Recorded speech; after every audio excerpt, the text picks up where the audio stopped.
Here it is, that single yellow leaf. It stands out against all the green, and it sends a jolt of panic through every plant parent, new or old. It's like a check engine light for your plant. You immediately start asking yourself, what did I do wrong? Is it dying? Am I a terrible plant owner? Take a deep breath. You are not a terrible plant owner, and your plant probably isn't dying. Hi, I'm Riva, and I'm here to tell you that a yellow leaf isn't a death sentence. It's a signal. It's your plant trying to communicate with you. The problem is, it can be speaking one of 5 different languages. Today, we're going to become plant detectives. I'm going to teach you how to read the clues so you can figure out exactly what your plant is trying to tell you and how to fix it. The core concept, it's all about chlorosis. Before we dive into the suspects, let's understand what's happening. That yellow color is the result of a process called chlorosis.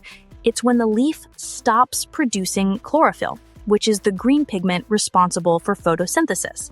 When the green fades, the yellow pigments that were there all along are finally revealed. So our job as detectives is to figure out why the plant decided to shut down chlorophyll production in that leaf. Let's line up our 5 most common suspects. Suspect number 1, the water culprit, the most common offender. 9 times out of 10, the problem is water. But here's the tricky part. Both too much water and too little water can cause yellow leaves, and they look slightly different. Clue A, overwatering. This is the number 1 killer of houseplants. When you overwater, the soil becomes waterlogged and the roots can't breathe. They start to rot and can no longer deliver water and nutrients to the plant. The evidence. The yellowing usually starts on the lower leaves first. The leaves often feel soft and mushy, not dry. The soil will be dark and damp long after you watered. You might even see fungus gnats flying around. The solution. Stop watering immediately. Stick your finger 2 inches into the soil. If it's even slightly moist, wait.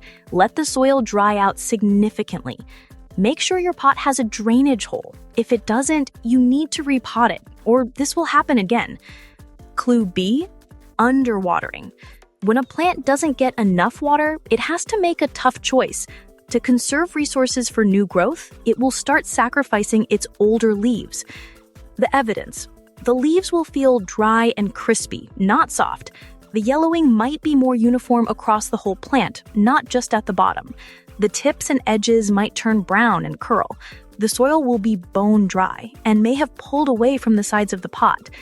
The solution? Give your plant a deep, thorough drink. I recommend bottom watering. Set the pot in a tray of water for 30 to 45 minutes and let it soak up what it needs from the bottom. This rehydrates the entire root ball. Suspect number 2, the light situation. Just like water, light can be a problem of too much or too little. The evidence for too little light. If your plant isn't getting enough sun, it can't photosynthesize properly. The leaves, often those furthest from the light source, will look pale, washed out, and faded yellow. The whole plant might look weak and leggy, meaning it's stretching towards the light. The evidence for too much light? This is basically a plant sunburn. You'll see scorched, crispy yellow, or even white patches on the leaves that get the most direct, intense sunlight. The solution? Observe your plant's location throughout the day. If it's pale, move it closer to a window. If it's scorched, move it a few feet back or put up a sheer curtain to diffuse the intense afternoon sun. Suspect number 3, the nutrient deficiency.